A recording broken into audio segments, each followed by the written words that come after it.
Hello friends, welcome back to our channel. आज हमारी Flutter development journey का day 5 और अभी तक हम देख चुके हैं कि फ्लटर को विंडोज में कैसे इंस्टॉल करते हैं, फिर हमारा फ्लटर का प्रोजेक्ट कैसे बनाते हैं एंड एमुलेटर कैसे बनाते हैं, और जो हमने फ्लटर का प्रोजेक्ट बनाया उसको एमुलेटर पे कैसे रन करते हैं। और आज हम सीखेंगे कि फ्लटर क्या होता है, डार्ट क्या होता है, एंड फिर जो डार्ट एक लैंग्वेज है वो डार्ट लैंग्वेज के अंदर क्या क्या चीज़ें होती हैं, हमें लैंग्वेज के अंदर क्या क्या चीज़ें सीखनी चाहिए। डेटा टाइप्स होते हैं, कंडीशन मेकिंग होती है, लूप्स वगैरह होते हैं, और जो भी एडवांस डेटा टाइप्स होते हैं उनको सीखेंगे। तो चलिए शुरू करते हैं। तो आइए अब देखते हैं फ्लटर क्या होता है। फ्लटर एक ओपन सोर्स फ्रेमवर्क है जो कि गूगल के द्वारा बनाया गया है, और इसके द्वारा हम सिंगल कोड बेस के थ्रू मल्टीपल प्लेटफॉर्म जैसे कि एंड्रॉयड आईओएस दोनों को टारगेट कर सकते हैं एक सिंगल कोड बेस के थ्रू। अब जो सिंगल कोड बेस यहाँ पे बताया गया है उसका मैं थोड़ा समझाता हूँ। सिंगल कोड बेस से मतलब कैसे, ये हमारा एंड्रॉयड, ये हमारा आईओएस, ये हमारा कोड बेस।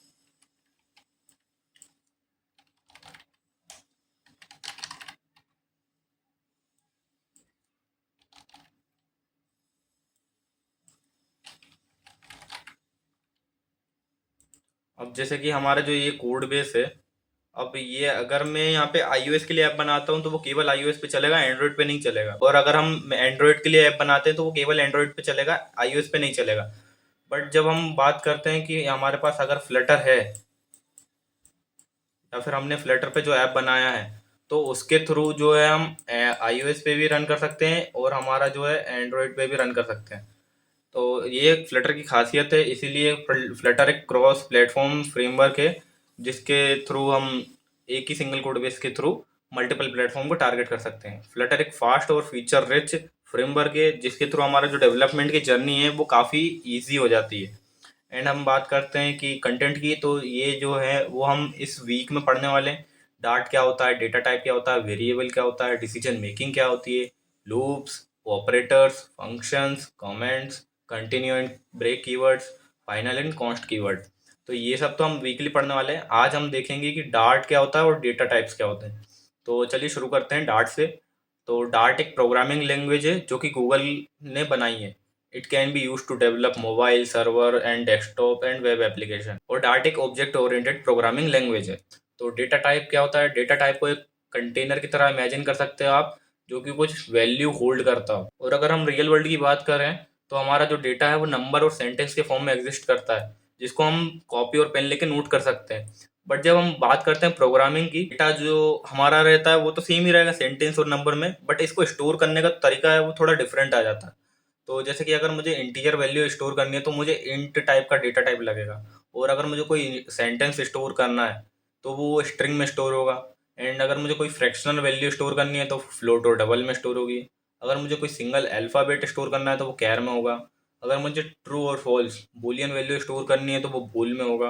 और अगर मुझे कुछ सेम डेटा टाइप का लिस्ट बनानी है तो वो एरे में स्टोर कर सकता हूँ। देन ये तो हो गया डेटा टाइप्स। अब मैं थोड़ा एग्जांपल देके समझाता हूँ ताकि वो आपको और अच्छे से समझ में आए। तो आप जो बाल्टी को एक डेटा टाइप की तरह इमेजिन कर सकते हैं। इसकी जो कैपेसिटी है वो हमारी 5 लीटर की है। अगर हम इसमें 5 लीटर से ज़्यादा पानी डालेंगे तो जाहिर सी बात है जितना भी 5 लीटर से अबव होगा वो वेस्ट हो जाएगा।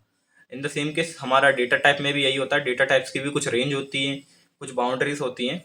तो अगर हम डेटा टाइप की बाउंड्रीज और रेंज के अंदर उसमें डेटा स्टोर करते हैं तब तो ठीक है। बट जैसे ही हमारा बाउंड्री एक्सीड होती है, बाउंड्री के बाहर हमारा डेटा डेटा जाने लगता है, तो हमारा जो भी डेटा है वो लॉस होने लगता है। अब हम बात करते हैं कि अगर ये बाल्टी भी कुछ स्पेस घेरती होगी, अगर जहाँ रखी है वहाँ पे भी कुछ स्पेस घेर रही होगी, तो सेम कंडीशन हमारी डेटा टाइप्स के साथ होती है।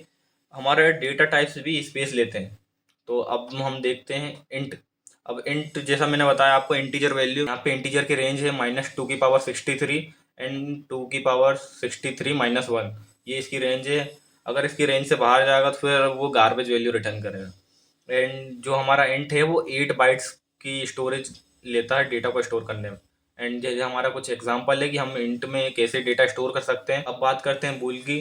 तो बूल केवल एक ही बाइट लेता है, क्योंकि बूल है वो हमारा ट्रू और फॉल्स इन दोनों ही वैल्यू को होल्ड कर सकता है। इससे दो के अलावा कुछ और वैल्यू होल्ड कर ही नहीं सकता वो।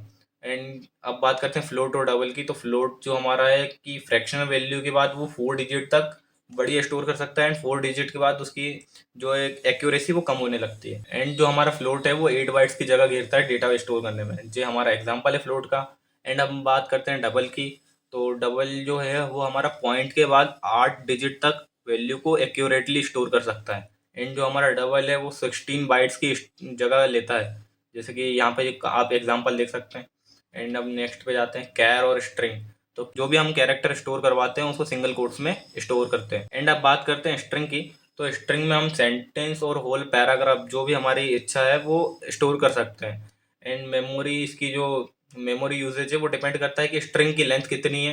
एंड ईच कैरेक्टर जो स्ट्रिंग में स्टोर होता है वो 1 और 2 बाइट लेता है। एंड स्ट्रिंग जो भी हमारा सेंटेंस हम स्टोर करवा रहे हैं उसको हम डबल कोट्स में लिखना है, जैसे कि यहाँ पे मैंने लिखा है, ये आप देख सकते हैं, ये एग्जांपल है। एंड अब बात करते हैं नम और वैर की। तो नम जो हमारा है वो थोड़ा इंटीजर रिलेटेड डेटा टाइप ही है। इसमें हम ये एक टाइम पे इंटीजर और डबल दोनों वैल्यू स्टोर करवा सकते हैं, जैसे कि यहाँ पे मैंने करवाया नम 1, यहाँ पे इंटीजर वैल्यू स्टोर करवाई। एंड देन यहाँ पे ये हो चुका फ्लोट। तो वेर एक डायनामिक डेटा टाइप होता है जो कि वैल्यू को असाइन करते टाइम ही उसका नेचर डिफाइंड हो जाता है। जैसे कि अगर मैं इसको एक स्ट्रिंग डिफाइन करूंगा तो ये वेर की नेचर आ जाएगा स्ट्रिंग का। एंड अगर मैं इसको फ्लोट वैल्यू दूंगा तो इसका नेचर हो जाएगा फ्लोट टाइप का। एंड अगर इंटीजर दूंगा तो इंटीजर टाइप का इसका नेचर हो जाएगा। एंड अब बात करते हैं डायनामिक की। तो डायनामिक डेटा जो रहता है वो कोई भी डेटा टाइप को होल्ड कर सकता है। It can be initialize any data type and change its type during life time. जैसे अब मैं बात करूं तो ये यहाँ पे एग्जांपल देखेंगे हम, डायनेमिक जो डेटा है यहाँ पे। तो यहाँ पर मैंने पहले इसको फ्लोट वैल्यू स्टोर करवाई है। एंड देन जो डेटा में मैंने फिर कैरेक्टर स्टोर करवा दिया। एंड जो लास्ट में मैंने एक स्ट्रिंग स्टोर करवा दी। तो यहाँ पर मैं एक ही डेटा टाइप को तरह तरह से यूज़ कर सकता हूँ, जो कि डायनामिक डेटा टाइप उसकी एडवांटेज है। तो आज के लिए बस इतना ही। आपके जो टॉपिक क्लियर है बहुत अच्छी बात है, एंड जो टॉपिक क्लियर नहीं हुए हैं वो आप नीचे कमेंट सेक्शन में लिख सकते हैं। एंड मैं मेरी तरफ से पूरा प्रयास करूंगा कि आपके जो भी टॉपिक रहे वो क्लियर रहें। एंड जो बाकी के टॉपिक हैं हम नेक्स्ट वीडियो में कवर करने वाले हैं। सो थैंक यू फ्रेंड्स, मिलते हैं फिर कल एक न्यू वीडियो के साथ।